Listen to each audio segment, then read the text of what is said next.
आप सभी को जय श्री कृष्णा, राधे राधे।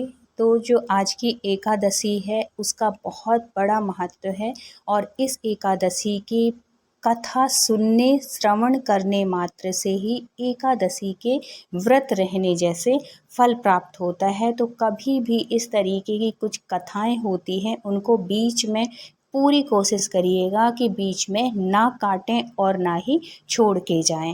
तो ये जो एकादशी है, इस एकादशी के बारे में धर्मराज युधिष्ठिर ने श्री कृष्ण से पूछा था कि प्रभु हे केशव, हे दुखियों के दुख को हरने वाले, हे कन्हैया, आप मुझे इस आषाढ़ कृष्ण में जो एकादशी पड़ती है उसके बारे में, उसके महत्व के बारे में बताइए कि इसके करने से क्या फल मिलता है, इस कथा के सुनने से क्या फल मिलता है और व्रत रहने से क्या फल मिलता है, और ये जो एकादशी है वो किस लिए की जाती है।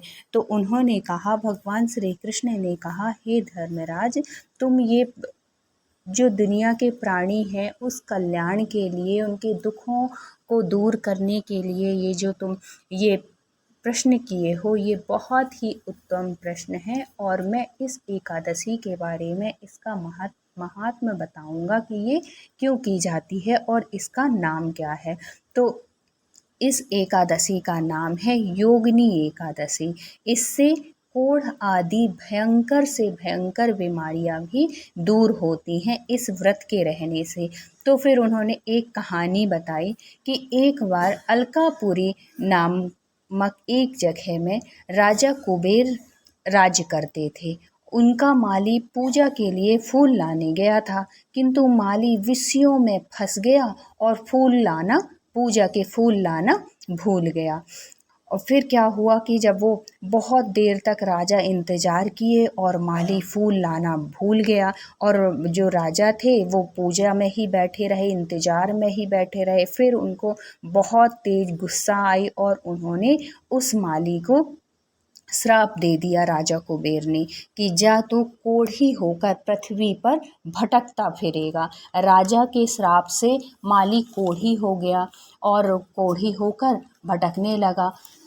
फिर क्या हुआ कि जब वो भटकने लगा दुखी होकर भगवान से, फिर क्या करता है कि प्रार्थना करता है कि हे भगवान, मुझे इस बीमारी से छुटकारा प्रदान करो, मुझे इस संकट से बचाओ, मेरी रक्षा करो। इसके बाद प्रार्थना करने पर प्रभु ने भक्त पर प्रसन्न होकर कहा कि यदि संकट से उद्धार चाहते हो तो आषाढ़ कृष्ण एकादशी का विधि पूर्वक व्रत करो।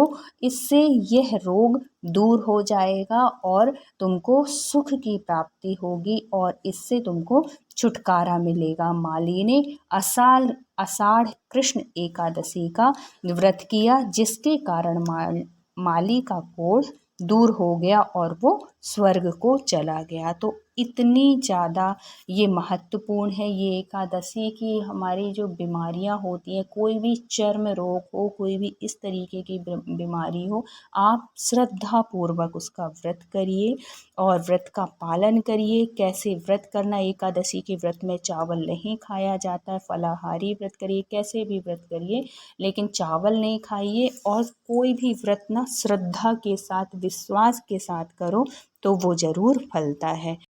तो भगवान लक्ष्मी नारायण आप सभी की मनोकामनाएं पूर्ण करें, आप सबका कल्याण करें, और मिलते हैं किसी नेक्स्ट वीडियो के साथ। जब तक अपना ख्याल रखिए, अपनों का ख्याल रखिए। Thank you so much full watch करने के लिए।